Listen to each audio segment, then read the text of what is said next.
Thank you for having me here today. This is something of a challenge for me.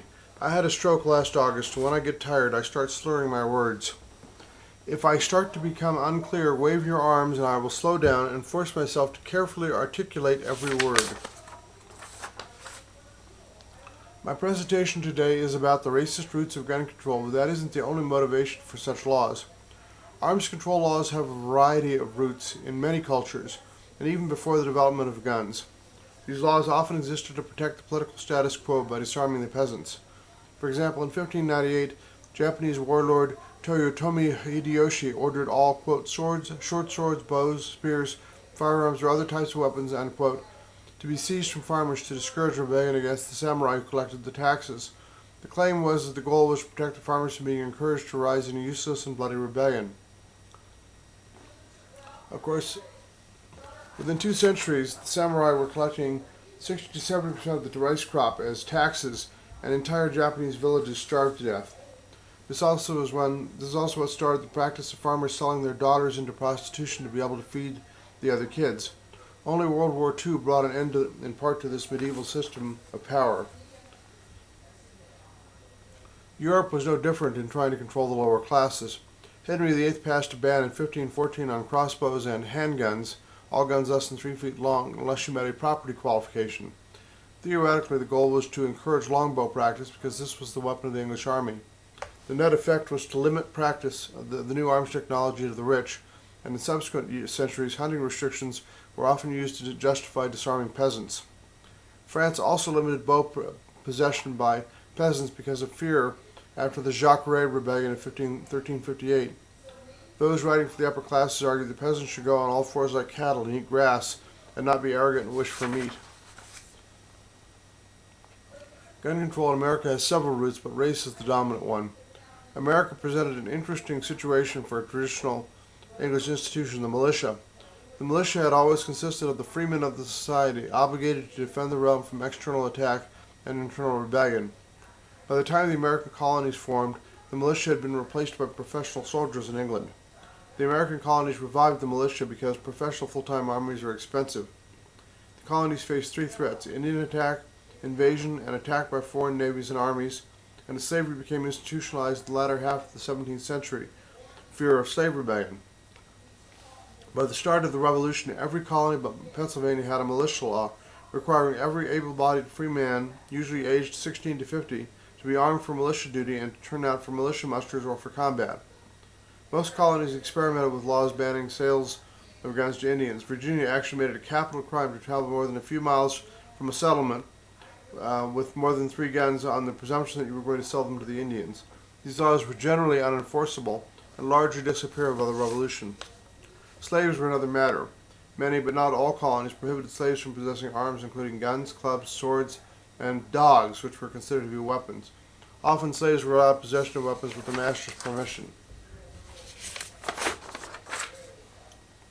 Some colonies prohibited even the relatively rare free blacks from being armed. Often these disarmament laws were passed the same year that free blacks were prohibited from voting, such as Virginia in 1723. Courts have sometimes explicitly recognized this connection between citizenship and both the right and duty to bear arms. The Georgia Supreme Court, in upholding a special tax on free blacks in Savannah, drew all the rights of citizenship together. Quote, free persons of color have never been recognized as citizens. They are not entitled to bear arms, vote for members of the legislature, or to hold any civil office, end quote. Cooper and Worstrom v. City of Savannah, Georgia, 1848. As the Dred Scott decision of 1857 also explicated, if free blacks were citizens, quote, the Constitution would give them the full liberty of speech in public and in private upon all subjects of which its own citizens might speak, to hold public meetings upon political affairs, and to keep and carry arms wherever they went, end quote. After the Civil War, the struggle over black civil rights revolved, even before voting, around the right to self-defense against the Klan and less organized forms of intimidation. The silly robes and hoods aren't so scary with bullet holes in them. My paper, This Right is Not Allowed by Governments That Are Afraid of the People, the public meaning of the Second Amendment when the 14th Amendment was ratified, published in George Mason Law Review, was cited in the U.S. Supreme Court decision McDonald v. Chicago 2010 as evidence that Southern gun control laws were one of the reasons why the 14th Amendment used the phrase privileges or immunities to include the right to keep and bear arms. In the 1920s, many southern states found mail-order sales of handguns problematic because their own restrictive gun control laws could be so easily evaded by mail order, leading eventually to the Mailing of Firearms Act of 1927, which prohibited shipping handguns through the U.S. Post Office. This law is still in effect. In 1924, Senator Shields, Democrat of Tennessee, arguing for such a ban, explained that those sales made it hard to disarm black people. Quote, "Here we have laid bare the principal cause for the high murder rate in Memphis, the carrying by colored people of a concealed deadly weapon, most often a pistol." End quote. Last year, Charles Cobb's memoir of the Civil Rights Movement, "This Nonviolent Stuff Will Get You Killed," explained how guns made the Civil Rights Movement possible. The highly armed state of many civil rights activists kept the movement alive despite widespread domestic terrorism. He describes having trouble opening a door in Dr. Martin Luther King Jr.'s house because there were so many guns stacked up behind the door. As part of this strategy, throughout most of its history, concealed weapon licensing was arbitrarily decided, usually based on race or more recently campaign contributions, and the reasons sometimes appear in the decisions of the courts. We have this astonishing statement from Justice Buford's concurring opinion in a 1941 Florida Supreme Court decision. Quote, "I know something of the history of this legislation. The original Act of 1893 was passed when there was a great influx of Negro laborers in this state, drawn here for the purpose of working in turpentine and lumber camps. The same condition existed when the Act was amended in 1901, and the Act was passed for the purpose of disarming the Negro laborers and to thereby reduce the unlawful homicides that were prevalent in turpentine and sawmill camps, and to give the white citizens in sparsely settled areas a better feeling of security. The statute was never intended to be applied to the white population, and practice has never been so applied." End quote. Gun control based on race was not only aimed at blacks. California's current concealed weapon license law, currently in trouble before the U.S. Ninth Circuit Court of Appeals, was passed in 1923 as part of a bill that prohibited non-citizens, largely Chinese and Mexicans at that time, from possessing handguns and requiring background checks for handgun purchases. The KKK-endorsed governor signed the bill after a primary proponent of the bill explained in the San Francisco Chronicle that it would have a, quote, "salutary effect in checking tongue wars among the Chinese and vendettas among our people who are of Latin descent," end quote. At the time, Chinese immigrants were prohibited from naturalization, and millions of Mexican citizens had fled the Mexican Revolution into California. The replacement of the old-style discretionary permit laws in the 1980s and 1990s in most states has added enormous amounts of discrimination and corruption in permit issuance. Racism and gun control are not ancient history. 2 months ago, the primary fighter of gun control in the U.S., Michael Bloomberg, told the Progressive Aspen Institute that the focus of gun control should be minority men. Quote, "They just don't have any long-term focus or anything. It's a joke to have a gun. It's a joke to pull a trigger," end quote. Until 1967, California, like nearly all western states, allowed open carry of loaded firearms in cities. Oakland Police Department had a series of confrontations with the Black Panthers and asked for a ban. The Panthers showed their usual political intelligence by showing up in the legislative chambers heavily armed. This guaranteed fast approval on Governor Reagan's signature. The Gun Control Act of 1968 was passed by Congress after 2 summers of race riots across America. As even pro-gun control author Robert Sherrill admitted in his very entertaining book, The Saturday Night Special, the Gun Control Act of 1968 was passed not to control guns, but to control blacks. Even the term Saturday Night Special, to refer to cheap handguns preferred by criminals, appears to be derived from a term that was used up until the 1960s to refer to a drunken brawl in black sections. End town Saturday night. When California passed the nation's first assault weapons ban, the Roberti Roos Assault Weapons Control Act of 1990, while it was passed on the emotional reaction to a mass murder by a mentally ill drifter in Stockton, it was originally aimed at disarming inner-city drug gangs.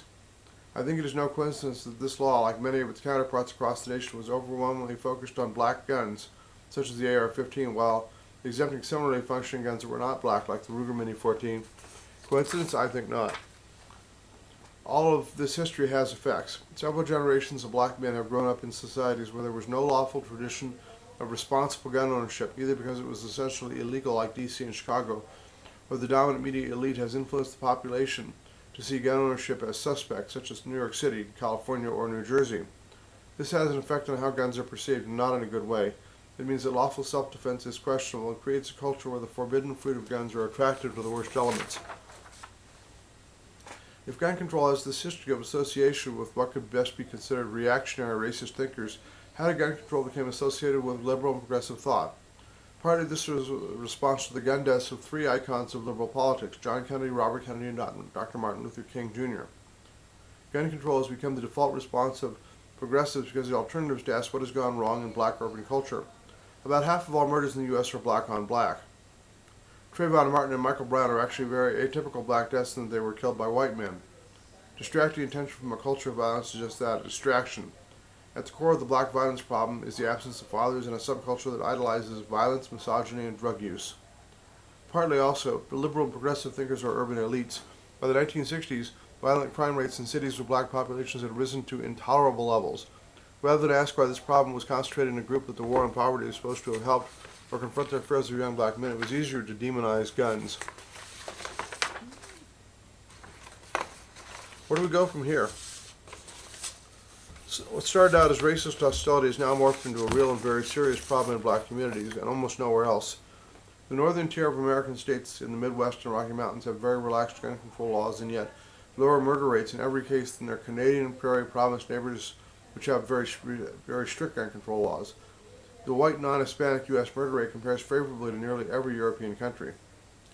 Andrew Papachristos and Christopher Wildman of Yale have recently published a study that shows 6% of the population was involved in 70% of the murders, and that nearly all of those in the 6% already had some contact with the criminal justice or public health systems.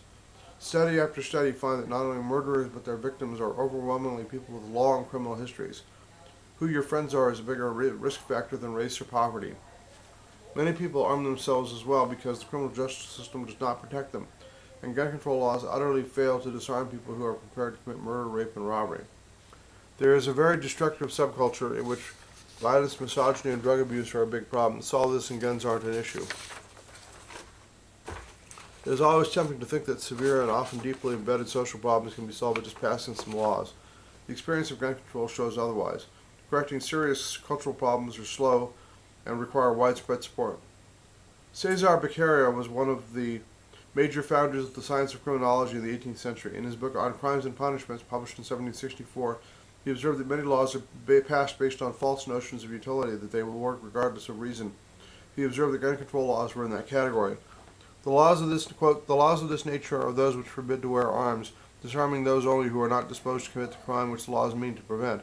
Can it be supposed that those who have the courage to violate the most sacred laws of humanity and the most important of the code will respect the less considerable and arbitrary injunctions, the violation of which is so easy and is of so little comparative importance? It certainly makes the situation of the assaulted worse and of the assailants better, and rather encourages and prevents murder, as it requires less courage to attack unarmed than armed persons. Thank you.